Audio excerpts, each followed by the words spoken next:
Greetings, Minecrafters. Nonsanity here, and welcome to another episode of Quantus here on the FTOG server. I've been busy, as you can see behind me. Yep, that means the iron farm is complete. It's time to power it up. Let's get started. Dun, dun, dun, dun. Yep, iron farm is complete, and some other things have been happening. I unfortunately lost one recording, but it turned out it wasn't that exciting. Anyway, as you can see over here, we have been to the end, and we took out the dragon. That's why I've got some better armor, and these are all growing. I think that one's... Yeah, that one's ready. Ow. But none of the rest are yet. Yes, we've been to the end. There was like 16 or 17, however many of us there are. 16 of us went and just with vanilla weapons, nothing really super. Only one person died because he fell off a pillar going up to one of the crystals. And other than that, I don't know if anybody even got hit by the dragon. There were so many of us, we just swarmed in and took him out. So it was a rather short battle, and I shot the dragon a couple times with an arrow. I might have hit one of the crystals. A whole bunch of us were shooting at it at once. But, yeah, that didn't last very long. So this is complete now. I've got all the wiring in it. That took me a while to do. Long enough that I didn't record it on camera. If you want to see how to build this, then the link in the last episode's description, or I'll put it in this one too, to Groovy Guy's tutorial. He takes you through every step of building it. There's no reason for me to duplicate it. I will show you everything I do to modify it, which will start today because we just updated the server to the next era. So now we have, let's see, storage drawers. Let's put an @ storage drawers. So we should be able to make these. Yep, we can make those now. We should have hopper ducks. Yep, I can make these guys now. And we have tinkers. So we can start making all the tinkers construct stuff. And duplicating our ores and everything. I'll have to figure out where I'm going to do that, since I'm sort of temporarily set up here. This is not where I'm going to be permanently, but I still want to babysit this sucker for a little bit longer. So I might make up a tinker smeltery temporarily here on the island. But let's go down and push the start button. Now I've done a lot of testing, so I know it's going to work. And my frame rate drops a little bit as so many block updates happen at once, as that does the reset. Let's go up to the observation platform and I can show you what it does as it runs. These are full colored blocks, pure white blocks. I'm using them because I like these curved corners for these towers and other pieces. I'm going to be using them to clad the whole building as well. But when you put the full color blocks through Architecture Craft, they come out white, no matter what color you put in. So I went with white. I would have preferred concrete, as I think I said in the last episode, but yeah, the white's okay. And I started using the green full color blocks, but I forgot. Yeah, I wanted to have the angled sides to make these look like pipes, or curved even. But I can't do that with the green, so I may have to make a green sheep farm. And I'll try just using curved for the walls, for the corners. But up there, the villager just dropped. It is begun. If I have to replace the whole thing with green wool, I will. Alright, 6 seconds later, the first piston comes out. 6 seconds after that, this guy drops. 6 seconds later, this guy drops. That's why I have these windows. And after another 6 seconds, this piston opens. And there it is. The The first village is complete. But now you have to wait a minute because all the doors that are out there and out there and out there, they're still attached to this village, and they need to be unattached so we can use them again. So with all their villagers up back on their green platforms, all three of these guys, they can't see the doors, so after a minute they will unlink. And we can't see that happening without the mod that visualizes villages, which I might take you into single player to show you. But yeah, after that minute, he will drop again. Should be getting close. And start with the second village. So he drops, there's a door in there with him, and another door over there, and a whole bunch of doors. You can see a little bit of slime right there. There's a bunch of doors under there, off to the end, stuck to the end of the platform. There he goes. So he links all those. Then the piston opens here, revealing a new set of doors. Those get connected to his village. And then he drops down, and he's got a door in each of those chambers behind him. That connects, which makes the village very big, big enough that the outer edge of it is over here. So when he drops, his doors, which is a whole bunch behind him, get attached. And that pulls the center closer to these doors than the center from all the rest of the villages here. It's a little bit closer. So it ends up connecting to the new village. And then we wait a minute with them all up for it all to disconnect again. So it's going to do that 64 times. It's going to do it 34 times as the piston goes across all 32 of these. Now there's a villager up here that can go in and out of range of those doors on the top layer. And there's a villager down below that goes up and down to come into and out of range of the lower floor of doors. So right now it is see, he's up. So the one below is up and in range. He's up and out of range. So it's the bottom doors over there and the top doors over here, I think. Let's take a look. No, he's up over here. He's down. Okay, so he's down. So it's the top doors over there and the bottom doors over here. That way, diagonally, it keeps the center in the middle. When all 32 have been done, let's go over here. Yes, this section.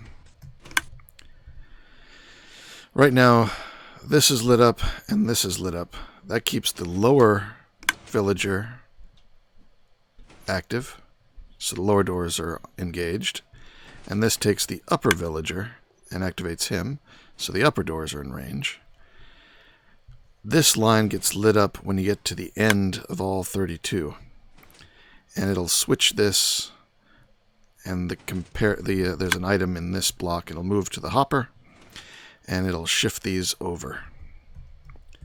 Then it'll be the lower guy on this side, and the upper guy on that side. And then it'll do all 32 again, and that will do the other set of doors.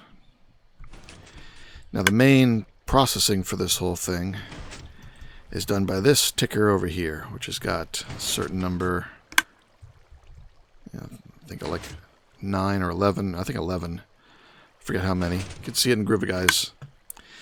That keeps it ticking at a certain rate, which the main thing it does is when it changes, it pulses all this redstone. This redstone is keeping these hoppers from running. When it pulses, anything that's in these hoppers can move one step. And there's one block in here somewhere. Where is it? Alright, it's right in here. When it pulses again, click, it's moved on to here. So this is basically a sequencer. Now it's in this guy, which does nothing. And then this guy, which does nothing. This one, which will currently do nothing because it's being held. Yeah, it's being held from below. That's for this counting the second set of doors. This one counts the 32 doors, the first pass. And then this one counts the 32 doors in the second pass, I do believe. think so. But then, where is it now? It's over here, yeah, right there. So it's going around a bunch of these that don't do anything. But then once it gets over to here is when it starts doing the next village. This activates the far guy. This one activates that guy. Or the next one opens the door. Opens the piston. Third one activates there. Goes around the corner, does this one. Click. This one triggers that villager way out there. And then this one triggers the next piston. There it went. And then we count off saying we did another door. And then it has to go all the way around here. And this gives us the minute of rest for the remote villages to deconnect. And then it starts the next one, goes around. This just ticks and keeps the block going around and doing each step in turn. It's pretty simple, really.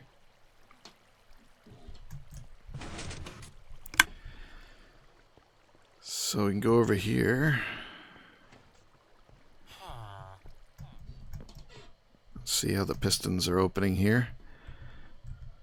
The piston itself, once extended, is transparent. So we have two air blocks going down there, as I'd explained in the last video, that makes that entire row of 11 doors a valid village. Let's run out to one of these guys here. It's the big pipe. So it comes in here and it triggers him. He's got one door in here. And then the other tower over there has another door in it. This is, oh, here's the platform with all the extra doors. I added,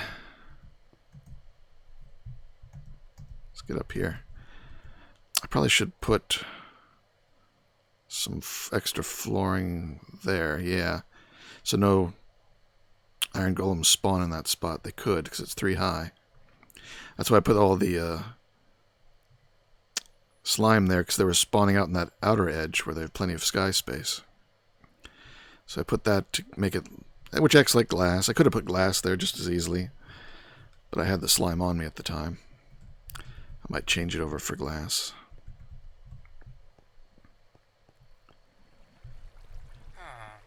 But yeah, that's... While I was working on it, I had these levers here just to force these guys upward so they would engage at least some of the doors, so the village would run even when the redstone was not in place. Let's go up here and take a look at some of the other towers. Let's go look at the south guy.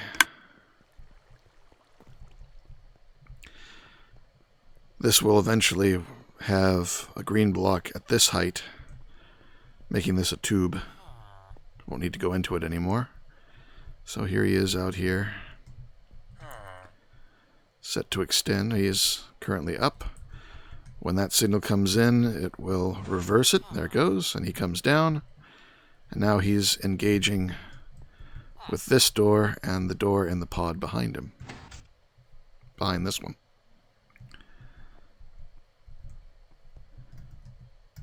Back up. And then there's the one more guy at the far end over here.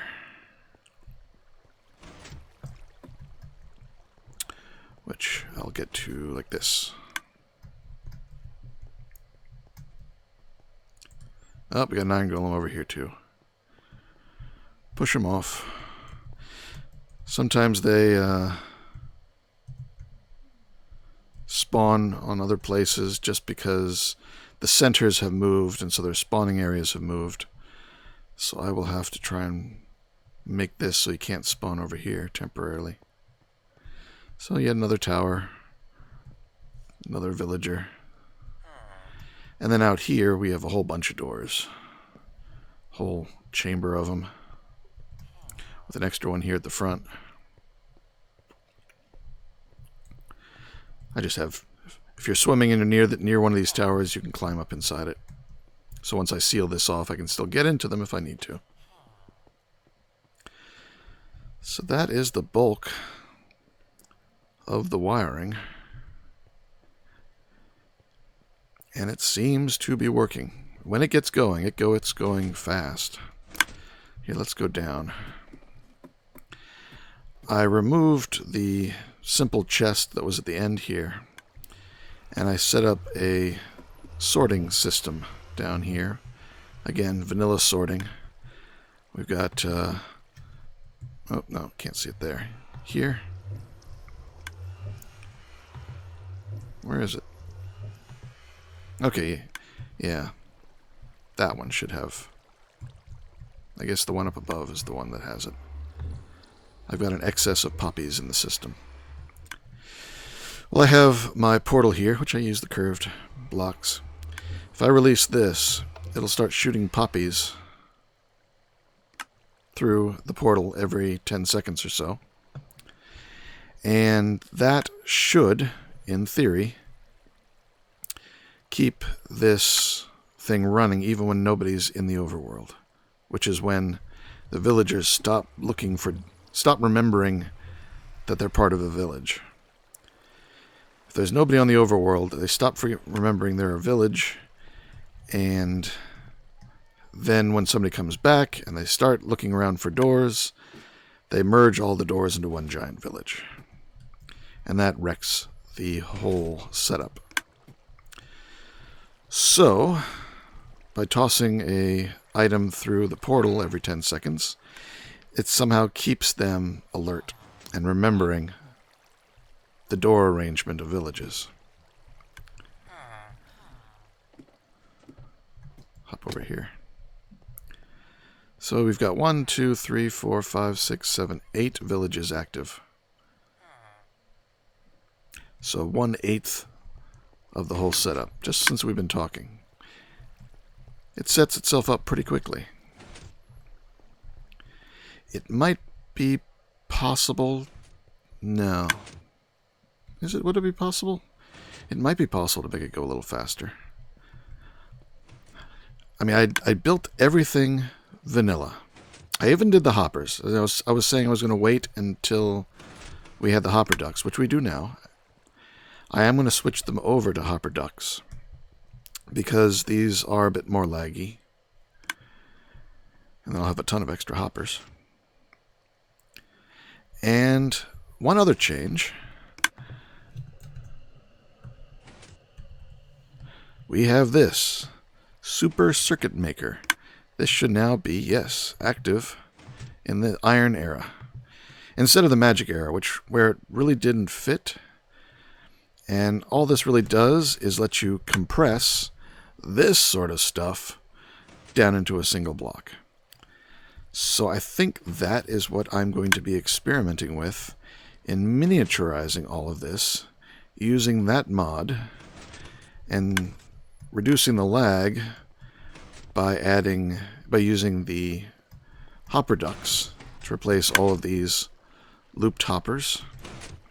Any hopper that doesn't really require it suck from above, almost all of which have droppers on them to stop them from continuously polling, I guess. But anyone that can work without caring about what's above it, I'm going to replace, which I think is most of them. And they all have droppers on them. And they're all just designed to take whatever they've got in them and shove them back in as soon as they're no longer getting a redstone signal. Like this one's getting a redstone signal, so it could hold stuff. But I think this one is holding stuff, yeah. Because this one's counting. That redstone signal is keeping it from dumping everything back in. I think a hopper duct sitting there pointing in, this dropper could push into the hopper duct. And this redstone would keep it from coming back out, so that would work. I think the only place I can't replace is right here. These two have to be hoppers because they've got... No, not these two. Not those two. It's down here. There's one more timer down here. This is the reset timer. This causes everything to go into a reset state and holds it for this long. And there's just too many stacks. The hopper ducts only have one slot. not 5, and not the 3 that are needed for here. So these 2 will have to stay hoppers. All the rest can switch to hopper ducks, I think. And I can also use them down in the storage room to arrange that a little bit better. So we'll let this go. I'm going to decide what I'm going to do next. Since this takes about an hour and a half, 2 hours, somewhere in there, to fully come online. I think it takes 1 minute and 50 seconds per village. And there's 64 villages. Got more ender pearls? I do.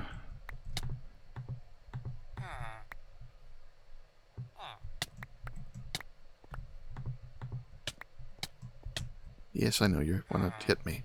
Oh, I need some food.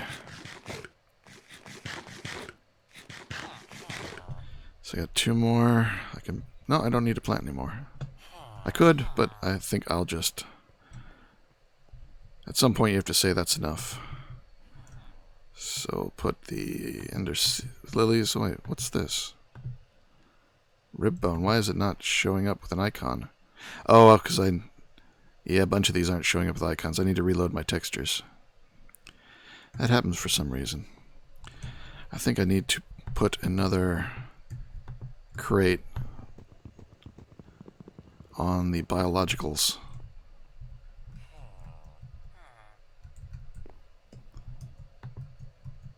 There we go. And go the ender lilies. Those go there. And I have some poppies. Those can go in there too.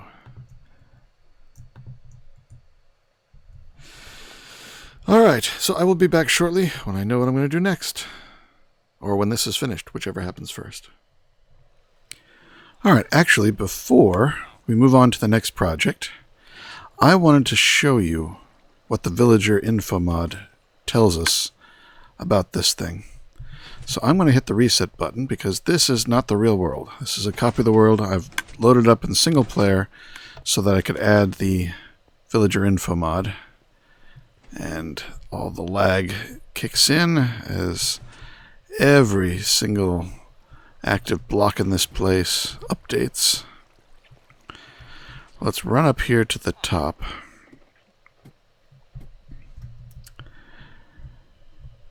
And if I hit V, you can see that there's a couple villages there in the middle, and there's one that was forming over there when I hit the reset button. Each one of these lines is a line from a door that's part of a village to the red cube that is the center of the village. The green box is where golems can spawn. You see that one starting to fade apart. Now, unfortunately, all the villages have white lines in this mod. They're not colored like some of the other mods. And I want to add one more feature. And you see, they've all faded. So until it starts up, I can't tell. Alright, there, the villager just dropped. Alright, there's the first village. It's all the remote doors over there. Then it links to the first piston. There we go. So those 11 doors get connected. Then it links to the 2 doors out there. He just dropped. He saw his doors. Now let's get that other... Let's see.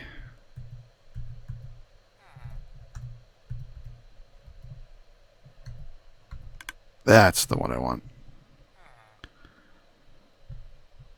So the village is now directly below me because it's attached to all the doors, including the doors it's going to. So now we're in the 1 minute cooldown where it's going to disconnect first those doors, that door, and those doors. And it'll take a little bit. This purple sphere that I'm in is the size of the village, and that's determined by the number of doors in it. So right now it's going to start shrinking as these doors disconnect. Yep, there we go. And the center is way over there. That's why I sometimes get golems spawning over there. But it'll disconnect. Oh, see those disconnected. And now these will disconnect, and it'll pop back like an elastic band. These will still be here in these. There we go. And it's smack dab in the middle. And there goes the next one. Now we've got 2 overlapping villages.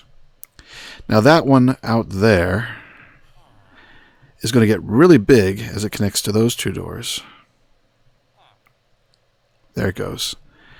And now it's the closest surface to that guy, even though the center is not the closest. It first looks at the closest outer edge. Actually, it may just be the outer edge that it cares about. So having the bigger village, it connects to that one. And then when it starts disconnecting, it'll snap back into the center. We'll have the second village built. So you got a lot of lines going on here, and it's sort of confusing, since they're all sort of the same color. But you can see there's the first village in a row, and then there's the second village, those ends in a row. And those have just disconnected. These 2 are about to disconnect. You'll see there they are. In a moment they will disconnect. Takes about 12 seconds after the last ones. There they go. And then 6 seconds later these disconnect. And at almost the exact same time, that guy drops and starts a new round. So it's about as fast as it could go. So you want to give each villager a full 6 seconds to find the doors, because he might not find them. And if you drop the next villager earlier, he might find his doors right away while this guy is lagging. So you got to give him the full 6 seconds. They're connected. Now it's over here. It's over here because those connected. And we're going to have our third village. Third village is formed. Now we just have to disconnect. So yeah, this is a way to check to make sure everything is working. Now when I first built this, I had a few things backwards, so villagers weren't going up and down properly. I fixed all that. I was just straight up tracing the wires that are supposed to be lighting up but aren't back to where the problem is. But then it still wasn't really working. And it turned out all the doors I had down there for the villager spawner and the door I had on the cobblestone generator were close enough to this guy that they were closer. The village of that over there was big because it had a lot of doors. Let me stop moving the mouse around. That village was bigger and therefore closer to that guy because it had so many doors. So when he dropped and he connected his 2 doors to a village, he connected them to that village, which meant that nothing was working over here because it was not being pulled properly. So that's it. And it looks like my last upload just finished. So I'm going to call it a night for me, but is there enough time? Let's get out another episode. Let's put this episode out. This is the Iron Farm Done episode. We'll finish it off there. And then the next episode will be all about... Well, let me show you. Since we were in a single-player world, we might as well look at another one. This is one where I've been doing some tests, and that, as you can see here, is with the Super Circuit Maker mod. And, see, was this one working? Sort of. Rotating this is changing those. I did a version of a minecart station. This is the minecart station. It's just a big wall with a dial that will have labels around it using chisel and bits. You pick your destination, and then you are off. They didn't go very far, though, right now. Oh. But each destination is controlled. So you come down, that's the minecart from the inside, and you come down the hallway here. Depending on which one you selected, you'll go left or right. And then here you can see you're going to go straight across here, and turn there, except I had minecarts in the way. And this is just a dead end right now with stopper. But it's all automatic. Just dial and click, and off you go. It's your destination. But this was all with vanilla redstone. As you can see, comparators and repeaters and lots of redstone dust here and there. Taking the output from that item frame, using a comparator behind it, and using that to control all of these switch tracks with the chisel and bit facade just to enclose it all nicely. But I was thinking, you know, now that we've switched ages, we've got these things. Circuit Maker mod.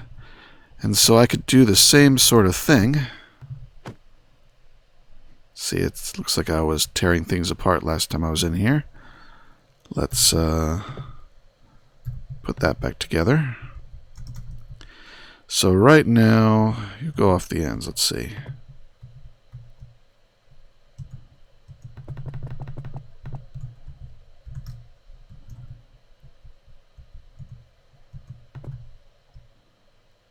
I may have had it taken apart. So it looks like it's all together. Let's see, multimeter 2. And this one is set to 2. And its output is 0, which means the light is on.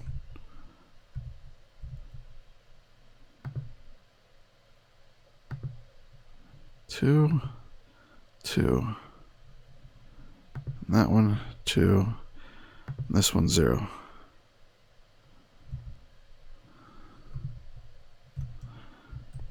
And yet this one is also off.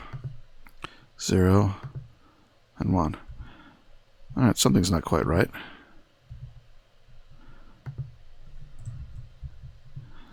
Do I have them angled correctly? Be easier if I can see under there better. But this was all just a test. You can see, yeah, this one over here was an earlier version where I was just taking this is like a comparator, an inventory thing, and just sending its signal out. But the new one, I wanted to use 2 dials. So any individual track would be a position on this one and a position on this one. So at the moment, the 2 on the right are, yeah, like this and like this. And the 2 on the left were that one there, this one here, and this one here. Oh, and this is the launching mechanism for that minecart. Trigger it. Oh, that's why it was knocking those off. I had just installed this. Yeah, I was going to rearrange everything. But yeah, so I've got some tests I'm going to do. I tried seeing if I can get them all close together, but there's no real way to set these up so that they're controllable. So you see the lights? 1, 2, 3, 4. I could spread them out and they'd work pretty well. This would be a very simple design. Just put actually I can't use, yeah, with this one I could use regular redstone in between them. For the fancier one that uses 2 dials, I need more than 16 levels of redstone, which this can do. It actually, internally, it uses 255. So right here, in the base position, it's outputting a signal of 1 normally, but here it's 17. And then you go to 2, but that's 34, double 17. And these are just looking for 17 and 34 and, oops, 51. That's the simple version. A more complicated version is to take this value and divide it by 17. That gives you 1, 2, 3, 4, 5, 6, 7, 8. You could change these to be 1, 2, 3, 4, 5, 6, 7, 8. But then you can also take the input from a second one that's been shifted to 1, 2, 3, 4, 5, 6, 7, 8. Multiply that by 8, or subtract 1, multiply it by 8, and add it to this one. And then you basically got 2 digits of base 8 destinations. So 64 destinations. So that's what I'll be working on. We're going to do this in the spawn hub. Something along these lines, not these exact designs, but using some of this technology. I do like this launching system. I like the fact that you just see the butt of the minecart sticking out, and you right-click it and go. I do like that. So I will be repeating that. The only difference between this and the other one is that I've made sure that nothing these slime blocks can touch is going to move. Like we have obsidian down there, and these chisels and bits block will not move. So I can slide right past them. And then it dips down, and these two power that one when it moves forward. And that moving you forward is enough of a momentum to get you onto here, and then once you're onto here, off you go.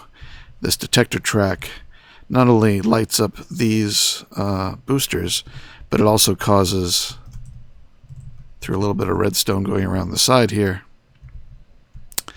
a new minecart to be dispensed from a dispenser down there. Actually, because we have Railcraft, it's a Railcraft dispenser. So yeah, that's what I'm going to be doing in the next episode. And because I manually launched it, we didn't get a new minecart. Oops. Come on.